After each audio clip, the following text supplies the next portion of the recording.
মানুষ ছোট হোক বা বড়, রাজা হোক বা দরিদ্র, সমস্ত মানুষের মধ্যে একটা সামঞ্জস্য থাকে। সমস্ত মানুষের কাছে তার প্রশংসা অত্যন্ত গুরুত্বপূর্ণ। সে খুবই প্রসন্ন হয় যদি আপনি তার প্রশংসা করেন, কিন্তু আপনি যদি তাকে এটা বলেন যে এটা তোমার ভুল ছিল, তোমার কিছু খামতি ছিল, তখন সেটা সে মানতে রাজিই থাকে না। সব মানুষ এটা শুনতে পছন্দ করে যে সে যেটা করেছে সেটাই সর্বোত্তম।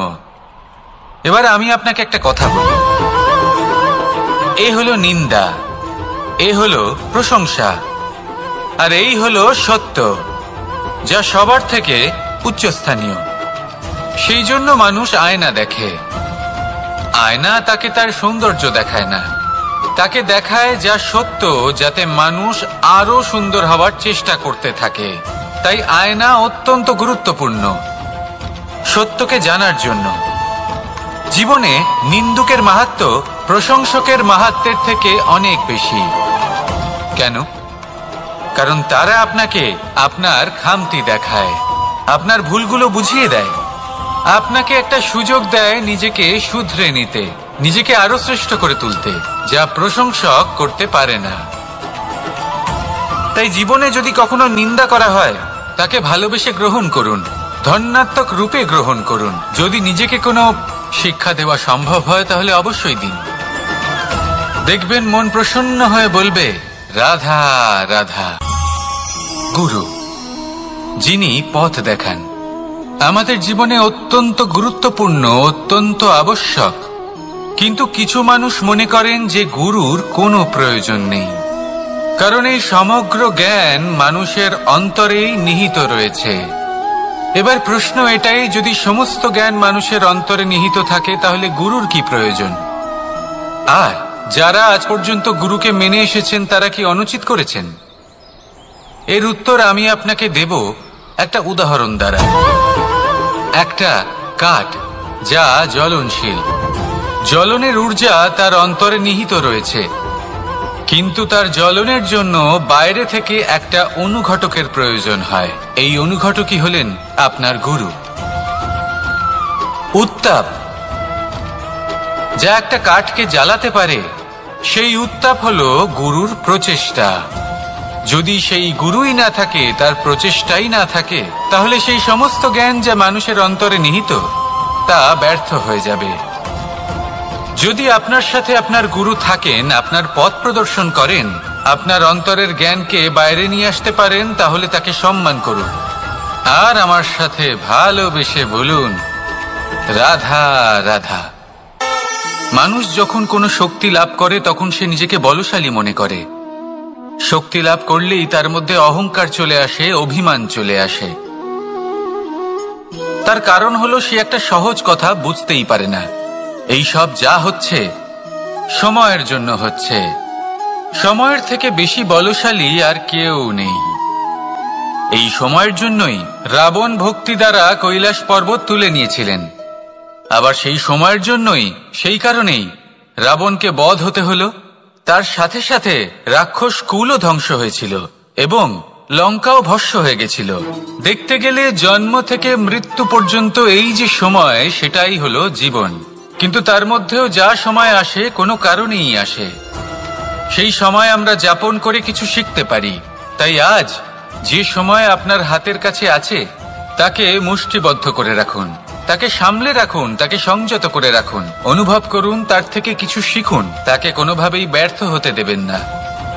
আর এটা জেনে রাখুন যে ভবিষ্যতে যা কিছু হতে পারে, যা কিছু হতে চলেছে, সেটা না আপনি জানেন আর না তা আপনার বশে রয়েছে। সেই জন্য আজ অহংকার বা অভিমান করে নিজের ভবিষ্যতের ক্ষতি করবেন না, সেই অনর্থ ঘটাবেন না। এটাই হলো সময়ের অর্থ। আসুন আমার সাথে ভালোবেসে বলুন, রাধা রাধা। পরিকল্পনা অত্যন্ত গুরুত্বপূর্ণ, এটা আমাদের জীবনে অত্যন্ত আবশ্যক, এটা আমাদের জীবনে।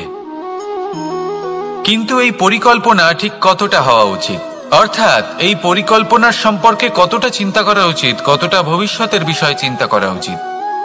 এবার দূরদর্শিতা অত্যন্ত বিশিষ্ট গুণ মানব জীবনে।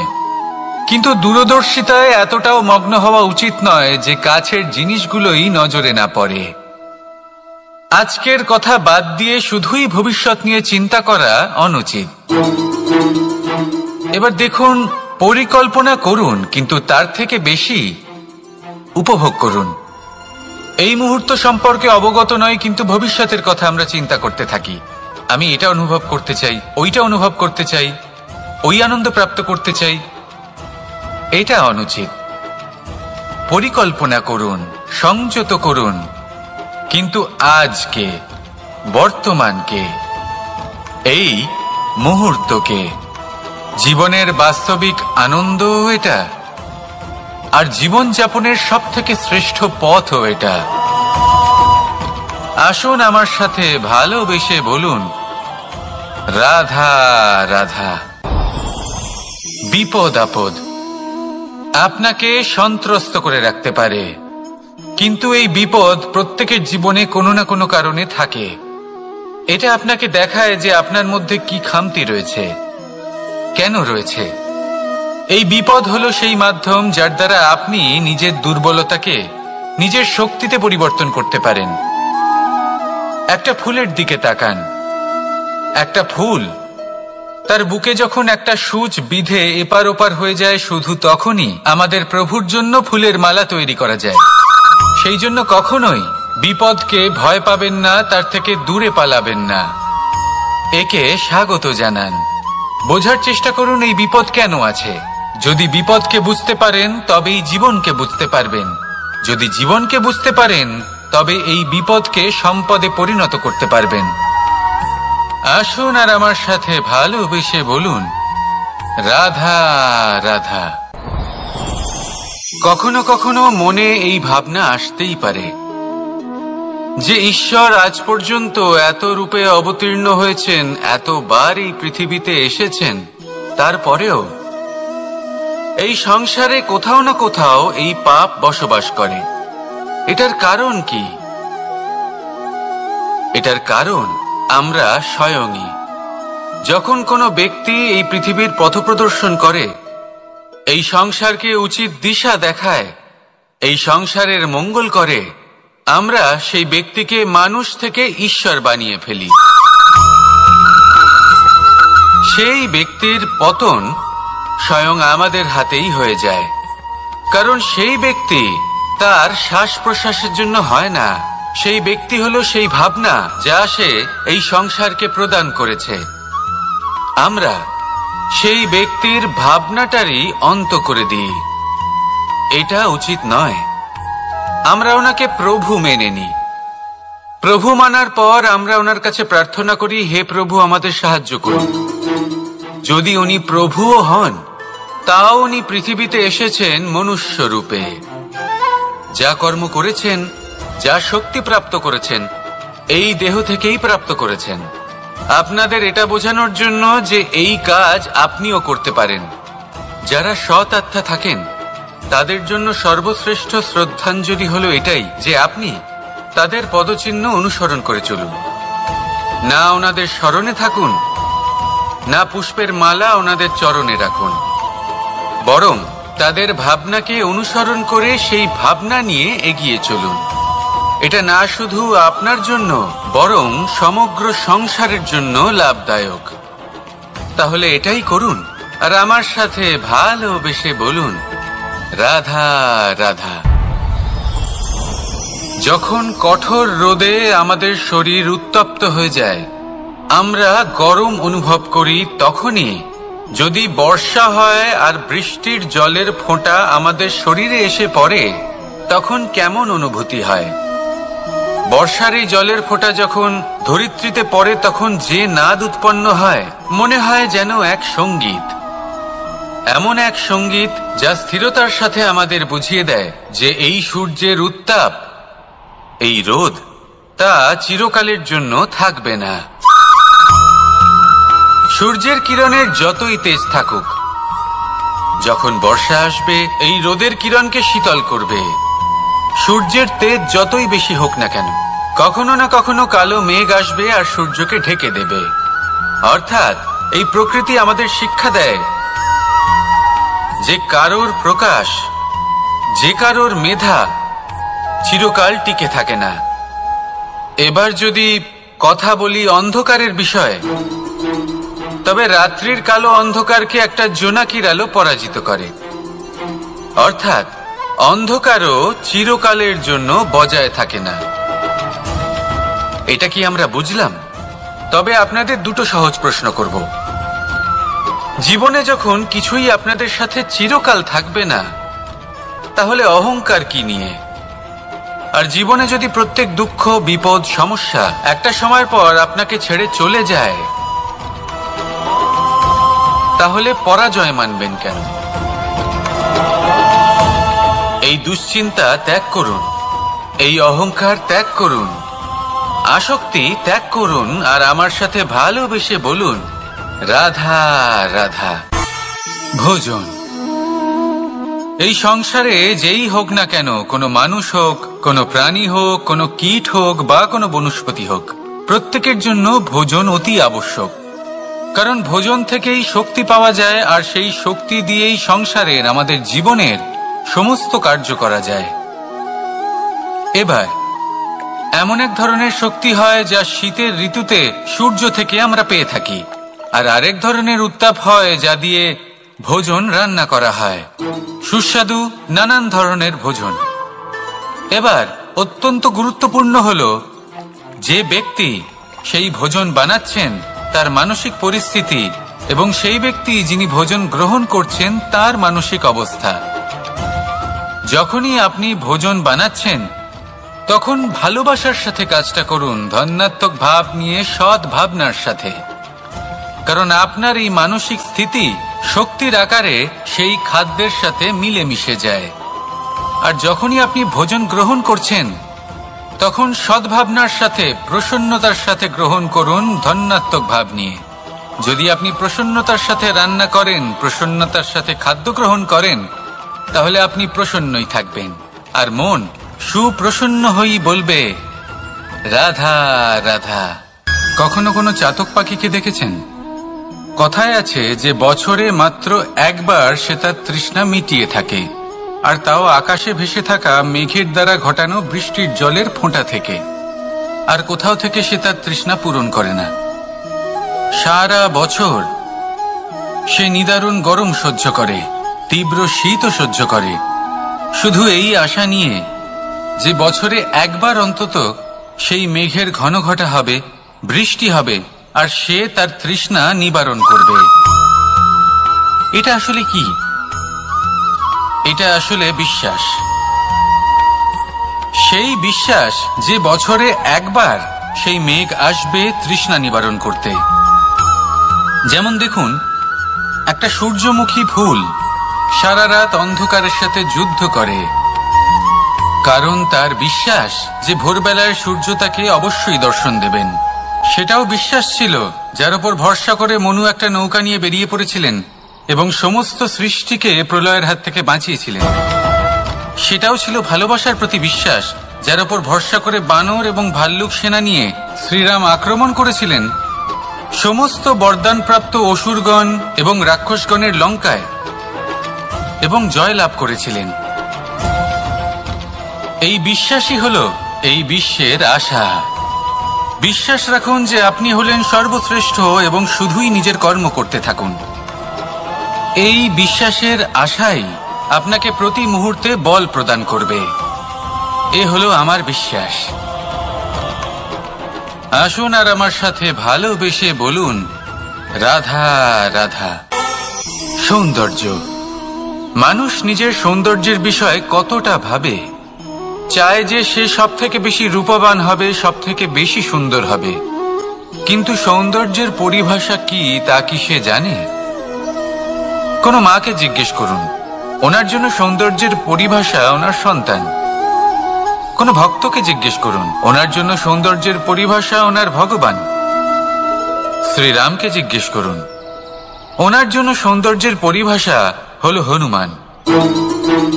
ভাঙা হানু, ফুলে যাওয়া মুখ, দেখতে গেলে উনি বানর, লম্বা লেজ, এত নিরীহ যে ওনাকে অমূল্য মালা দিলে সেটা ছিঁড়ে তার ভেতরে শ্রীরামকে খুঁজছিলেন। কিন্তু ওনার ভাবনা কত সুন্দর।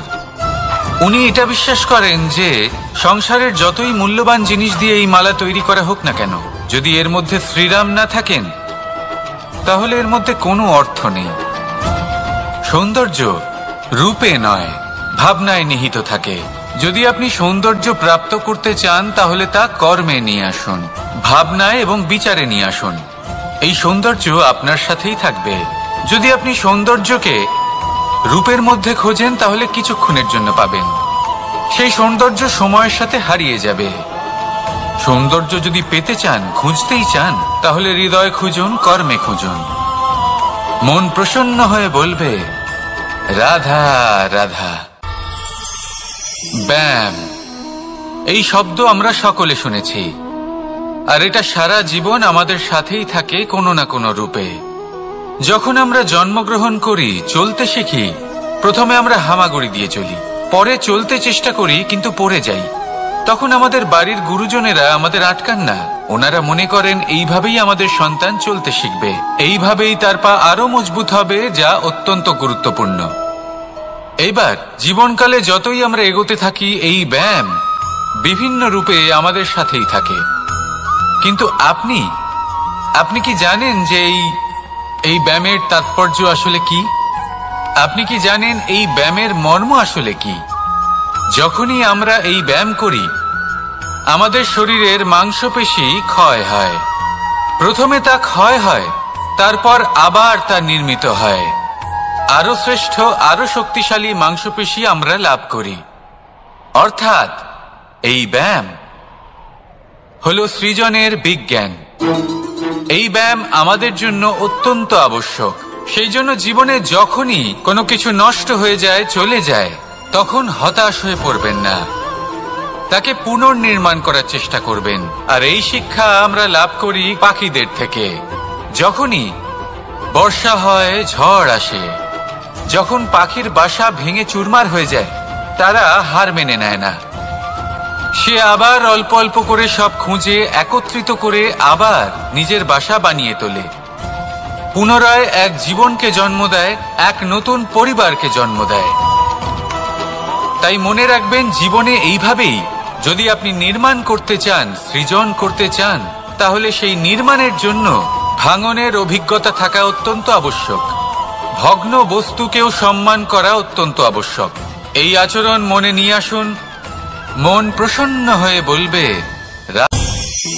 আকাঙ্ক্ষা কখন লোভে পরিণত হয়ে যায় তা কেউ বলতে পারে না। এবার তার পরিণাম কি হতে পারে তাও আমরা কেউ জানি না। আজ আমি আপনাকে বলছি, কোনো ব্যক্তি সব থেকে বেশি ক্ষতির সম্মুখীন তখনই হয় যখন সে এটা মনে করে যে সে সব থেকে বেশি সুরক্ষিত স্থানে রয়েছে। সে ভাবে যে সে সেখানে সুরক্ষিত রয়েছে। সে তখন অসাবধান হয়ে পড়ে, আর তখনই তাকে জীবনের সব থেকে বড় ক্ষতির সম্মুখীন হতে হয়। নিঃস্ব হয়ে যাওয়ার পরিস্থিতি কোনো মানুষের জীবনে তখনই আসে যখন তার কাছে প্রচুর সম্পত্তি থাকে এবং সে তার থেকেও অনেক বেশি সম্পত্তি অর্জন করতে চায়। সেই অনেক বেশি সম্পত্তি অর্জন করার চেষ্টায় সে এমন কিছু করে বসে যার ফলে তাকে সমস্ত সম্পত্তি হারাতে হতে পারে। একজন রচনাকার নিজেই নিজের প্রতিভা একদম শেষ করে দিতে পারে যখন সে অনেকগুলো কাজ নিজের কাঁধে নিয়ে নেয়। একটা গুরুত্বপূর্ণ কথা সবসময় মনে রাখবেন, আজ আপনি যেখানেই থাকুন না কেন, যেমনই যে কোনো স্থানেই থাকুন না কেন, এর পেছনে আপনার আকাঙ্ক্ষার একটা বিশাল ভূমিকা রয়েছে। কিন্তু মনে রাখবেন, আপনাকে শিখতে হবে যে কখন আর কিভাবে নিজের উচ্চাকাঙ্ক্ষাগুলিকে লাগাম পরাতে হবে, কারণ এটা অত্যন্ত আবশ্যক। তাই আসুন আর আমার সাথে ভালোবেসে বলুন রাধা রাধা। রাত্রে আমরা সুখ নিদ্রা লাভ করি, আমরা স্বপ্ন দেখি, ভবিষ্যতের পরিকল্পনা করি, খুব ভালো লাগে। সকালে যখন চোখ খুলি, নিদ্রা ভঙ্গ হয়, স্বপ্ন সেইখানেই ভেঙে যায়, আর তারপর আমরা আমাদের রোজকার জীবন যাপন করি। স্বপ্ন হয়তো মানুষ রাতের বেলায় দেখেন, কিন্তু সেটাকে সার্থক দিনের বেলাতেই করতে হয়। রাতে মধুর বাতাসের নিচে কোমল শয্যায় শুয়ে মাতার গলায় মিষ্টি গান শুনতে শুনতে নিদ্রায় আচ্ছন্ন হওয়া, স্বপ্ন দেখা, ভবিষ্যতের পরিকল্পনা করা বড়ই সরল। কিন্তু সকালবেলায় সময় মতো উঠে সূর্যের তাপ সহ্য করে, সেই উষ্ণতা সহ্য করে সর্বাঙ্গ ঘেমে গিয়ে নিজের পথ খুঁজে বের করা, সেই পথে অগ্রসর হওয়া, বাধা বিপত্তি এসবের সম্মুখীন হওয়া আর তারপর লক্ষ্য লাভ করা, এগুলো কঠিন কাজ। এ হলো অত্যন্ত কঠিন কাজ। যদি আপনি চান যে স্বপ্ন আপনি দেখেছেন তা সত্যি হোক, তাহলে দিনের বেলায় আপনাকে বেরিয়ে কর্ম করতেই হবে, পরিশ্রম করতেই হবে। মনের এই চক্ষু দিয়ে স্বপ্ন দেখা সম্ভব, কিন্তু যদি আপনি বুঝতে পারেন যে এই স্বপ্নই হলো আপনার লক্ষ্য, তাহলে তাকে সার্থক করতে শুধুমাত্র পরিশ্রম দ্বারাই করতে হবে। তাহলে পরিশ্রম করুন আর আমার সাথে ভালোবেসে বলুন, রাধা রাধা। মানুষের জীবনে তিনটি গুণ অত্যন্ত প্রয়োজনীয়: শ্রদ্ধা, বিনম্রতা, যোগ্যতা। যদি জ্ঞান লাভ করতে চান তাহলে শ্রদ্ধার প্রয়োজন, যদি মান লাভ করতে চান তাহলে স্বভাবে বিনম্র হওয়া প্রয়োজন, আর যদি মনোবাঞ্ছিত স্থান লাভ করতে চান তাহলে যোগ্যতার প্রয়োজন। বিষয়টা সহজ। শ্রদ্ধা আপনাকে জ্ঞান দেবে, নম্রতা আপনাকে মান, আর যোগ্যতা উচিত স্থান দেবে। কিন্তু যদি আপনি এই তিনটি গুণ সম্মিলিত করেন, তাহলে এমন কিছু লাভ করবেন যা এই সব কিছুর থেকে অনেক ঊর্ধ্বে। সম্মান। আর এ হলো সেই সম্মান যা প্রত্যেক মানুষের নিজের জীবনে লাভ করতে চেষ্টা করা উচিত, কারণ এই হলো সেই সম্মান যার কারণে আপনি চলে যাওয়ার পরেও এই সংসার আপনাকে ভালোবাসবে আর মনে রাখবে। আসুন আমার সাথে ভালোবেসে বলুন, রাধা রাধা। অনেক সময় আমরা জীবনে অনেক মানুষকে এমন বলতে শুনে থাকি যে আমি অসফল হয়েছি কারণ আমার সময় ভালো যাচ্ছিল না, আমি এই জিনিসটা লাভ করতে চাইছিলাম কিন্তু করতে পারলাম না কারণ আমার সময়টা ভালো যাচ্ছিল না, আমি আমার জীবনে ওই মহান কাজটা করতে চাইছিলাম কিন্তু করতে পারলাম না। কেন? কারণ আমার সময়টা ভালো যাচ্ছিল না। কিন্তু যে মুহূর্তে ভালো সময় আমার জীবনে আসবে, আমি সব কিছু প্রাপ্ত করব। এমন প্রায় প্রত্যেকেই বলেন। আসুন একটা কথা বোঝা যাক। একজন মালিকে দেখুন, সে প্রত্যেক দিন গাছের সেবা করে, তাকে জল দেয়, তার যত্ন আত্তি করে। কেন? প্রত্যেক দিন সেই গাছ ফল দেয় না। সঠিক সময় এলে তবেই সেই গাছ ফল দেয়, কিন্তু প্রত্যেক দিন মালি তার সেবা করে, তাকে যত্ন করে। শুধুমাত্র তখন করে না যখন সেই গাছ ফল দিতে সক্ষম। আর যদি মালি গাছের যত্ন প্রতিদিন না করে, তাহলে হয়তো সেই গাছ ফল দিতেই পারবে না। এটাই হলো আমাদের জন্য একটা শিক্ষা। যখন সময় আমাদের জন্য অপেক্ষা করে না, তখন আপনি সময়ের জন্য কেন অপেক্ষা করছেন? ভালো সময়ের জন্য অপেক্ষা করবেন না। ভালো এবং শুভ কর্ম দ্বারা ভালো সময়কে নিজের কাছে টেনে আনুন। নিরন্তর কর্ম করুন, পরিশ্রম করতে থাকুন, শুভ সময় আপনা থেকেই আপনার কাছে আসবে। আসুন আমার সাথে ভালোবেসে বলুন, রাধা রাধা। মানুষের এই সংসারে জীবনযাপন করার জন্য কিছু জিনিসের প্রয়োজন পড়ে। এমন কিছু আবেগ, এমন কিছু বস্তু আছে যেগুলো তার প্রয়োজন হয়, কিন্তু সব থেকে বেশি যে জিনিসটা তার প্রয়োজন হয় সেটা হলো সম্মানের। আমাদের ভালো লাগে যখন কেউ আমাদের সম্মান করে। আমরা কাউকে সম্মান করলে তারও সেটা ভালো লাগে। কিন্তু আপনি দেখবেন যে সংসারে বেশিরভাগ মানুষ দুটি মাপদণ্ডের ভিত্তিতে সম্মান করেন। হয় বয়স দেখে করেন বা উপার্জন দেখে, অর্থাৎ সেই ব্যক্তি কতটা উপার্জন করেন। এবার ভেবে দেখুন, এটা আবশ্যক নয় কারোর বয়স যদি বেশি হয় তার বুদ্ধিও ততটাই বেশি হবে। আবশ্যক এটাও নয় যে কোনো ব্যক্তি যদি অত্যন্ত ধনী হন বা তার মনও নির্মল হবে, বা তিনি সৎকর্ম করবেন, বা এমন কোনো কর্ম করবেন যাতে উনি সম্মান লাভ করতে পারেন। হতে পারে উনি ধনী কিন্তু দুশ্চরিত্র। সেই জন্য বয়স বা উপার্জন দেখে কোনো ব্যক্তিকে সম্মান করবেন না, কর্ম দেখুন। যদি গভীরভাবে ভেবে দেখেন তাহলে দেখবেন যদি কোনো মানুষ কোনো সৎকর্ম করেন তাহলে তার প্রতি হৃদয় থেকে সম্মান জাগ্রত হয়। এটাই হলো সেই সম্মান যা অর্জন করতে হবে। বয়স আজ আছে, কাল আরো বৃদ্ধি পাবে। উপার্জন আজ আছে, কাল সেটা কমে যেতেও পারে। কিন্তু যদি আপনি নিরন্তর শুভকর্ম করতে থাকেন তাহলে আপনি মৃত্যুর পরেও অমর হয়ে থাকবেন। আসুন আমার সাথে ভালোবেসে বলুন, রাধা রাধা। পাপ এবং পুণ্য, এই দুই হলো সংসারের এমন দুই বিন্দু যাকে কেন্দ্র করে এই সংসারের চক্র ঘুরতে থাকে। আমরা যদি কোনো কর্ম বিচার করি, হয় পুণ্য নয় পাপের দৃষ্টিভঙ্গি দিয়ে, এটা হয় পুণ্য না হলে পাপ। কিন্তু এই পাপ এবং পুণ্য এই দুই নির্ভর করে প্রত্যেক মানুষের ওপর, তার চিন্তাধারা, তার পরিস্থিতির ওপর। ধরুন এমন একজন মানুষ যিনি অনেক দিন ধরে বনে পথ হারিয়েছেন, অনেক দিন হয়তো উনি কোনো খাবার খাননি। এবার এমন পরিস্থিতি চলে এসছে যে এবার যদি উনি খাবার না খান তাহলে হয়তো জীবিতই থাকবেন না। আর এমন অবস্থায় ওনার সামনে যদি কোনো প্রাণী আসে তাহলে তাকে শিকার করা, এটা কিন্তু তার কাছে পাপ নয়, এটা তো জীবিত থাকার একমাত্র উপায়। এটা তার কাছে পুণ্য সম। আর যদি আমি এমন একজন ব্যক্তির কথা বলি যিনি সরল, যিনি একটি সুখী, শান্ত, সুরক্ষিত জীবনযাপন করছেন, তার কাছে কিন্তু এটা পাপ। এইরকমই এই সংসারে ভিন্ন ভিন্ন পরিভাষা আছে পাপ এবং পুণ্যের। তার মধ্যে যদি আমি আপনাকে একটি সরল পরিভাষা দিই, সেটা হলো জীবনে যখনই কোনো কর্ম করবেন সেটা নিয়ে একটু ভেবে দেখুন যে এই যে কাজটা আমি করছি তার ফলে এই যে অন্য মানুষেরা আছেন এই সংসারে তারা কি দুঃখ পাবেন? যদি তারা দুঃখ পান তাহলে সেটা পাপ। যদি আপনি এমন কোনো কর্ম করেন যার ফলে অন্যরা প্রসন্নতা লাভ করেন, তাদের মুখে হাসি ফুটে ওঠে, যদি তারা প্রেরিত হন, জীবনে সামনে এগোতে পারেন, তাদের বিকাশ হয়, তাহলে এটা হলো পুণ্য। তাই জীবনে সবসময় পুণ্য করতে থাকুন আর আমার সাথে ভালোবেসে বলুন, রাধা রাধা। বনস্পতি ফলনের জন্য আমাদের কিসের প্রয়োজন পড়ে? একটু ধরিত্রীর, একটু পরিশ্রমের, আর একটা বীজের।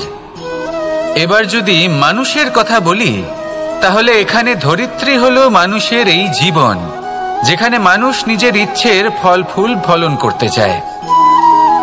পরিশ্রম হলো আমাদের কর্ম, আর বীজ হলো আমাদের নির্বাচন। আমাদের বেছে নিতে হবে যে আমরা কি বপন করব, আম নাকি ফণি মনসা।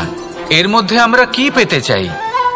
রসালো ফলের ফলন চাই নাকি কাঁটার ফলন চাই, তা আমাদের উপর নির্ভরশীল। কিন্তু একটা কথা ঠিক, লক্ষ্য যেমনই হোক না কেন, জীবন যেমনই হোক না কেন, যদি আপনি লক্ষ্যের দিকে এগোতে থাকেন তাহলে কর্মের সাথে খামখেয়ালি আচরণ করতে পারবেন না।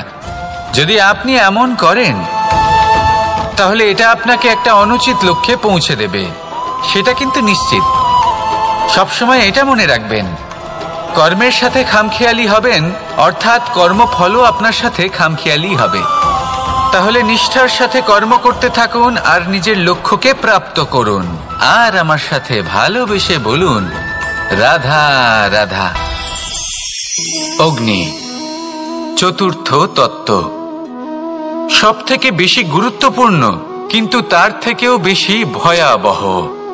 কখনো অগ্নিকে নিয়ন্ত্রিত রূপে উনুনে জ্বলতে দেখেছেন? এই অগ্নি আমাদের খাবার বানাতে সাহায্য করে, যা আমাদের শক্তি প্রদান করে।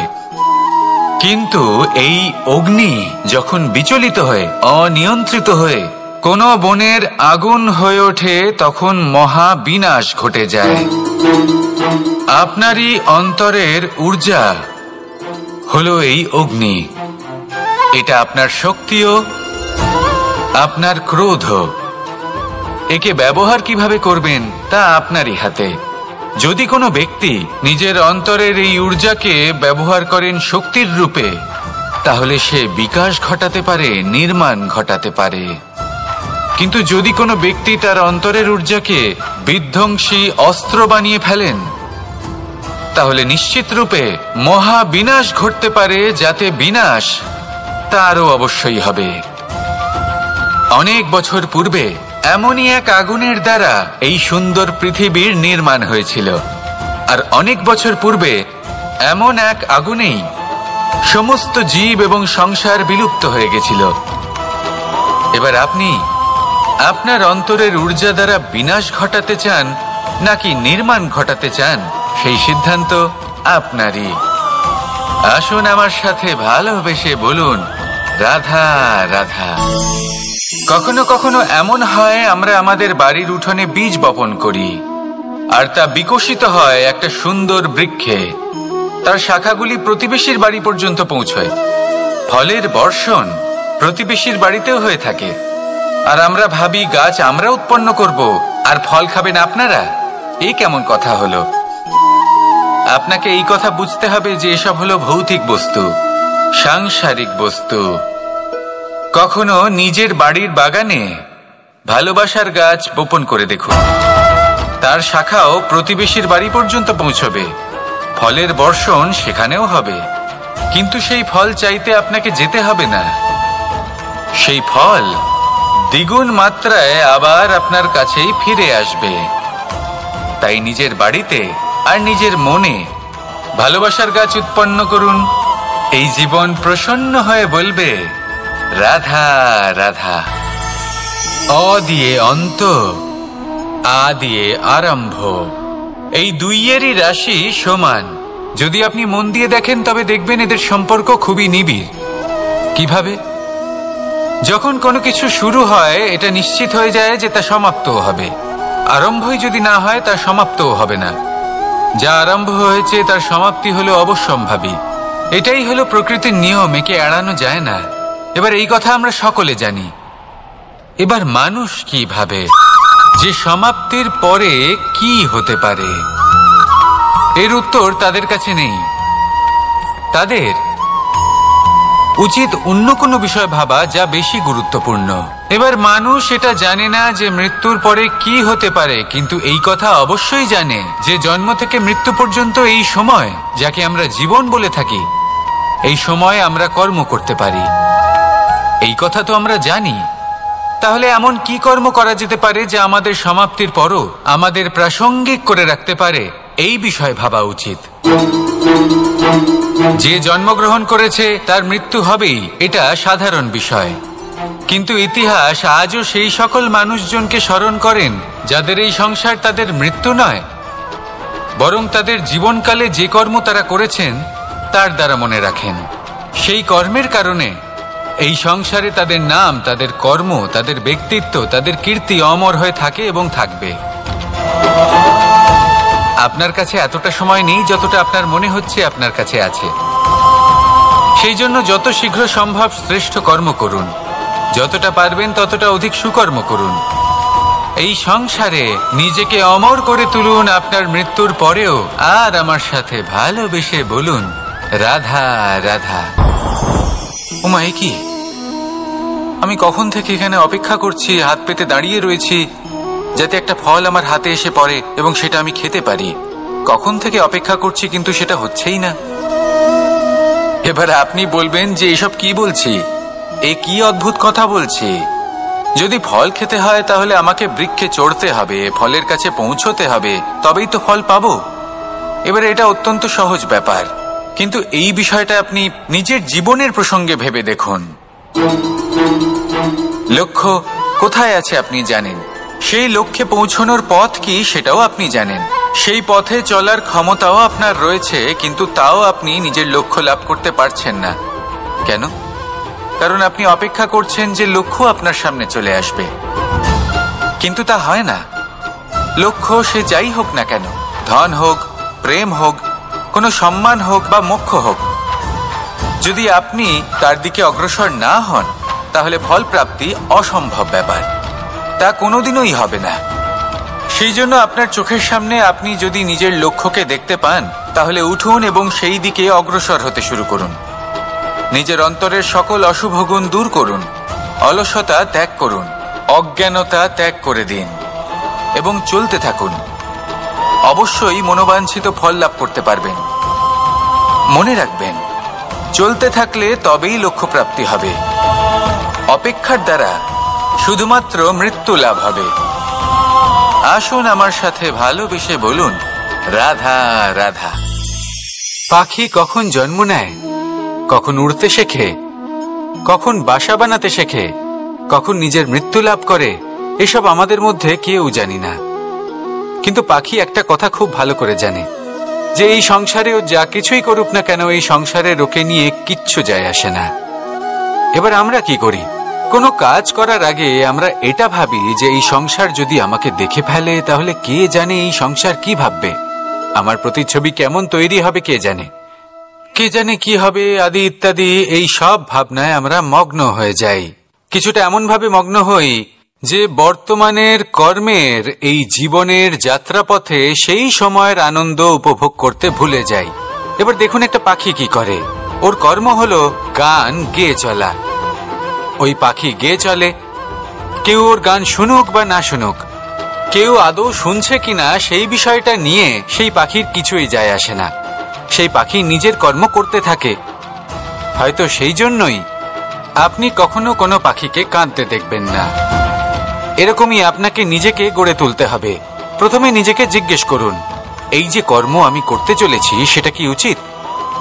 যদি আপনার মনে হয় সেটা উচিত, তাহলে সেটা প্রমাণ করুন। এটা ভাববেন না যে এই সংসার কি ভাববে। আসুন আর আমার সাথে ভালোবেসে বলুন, রাধা।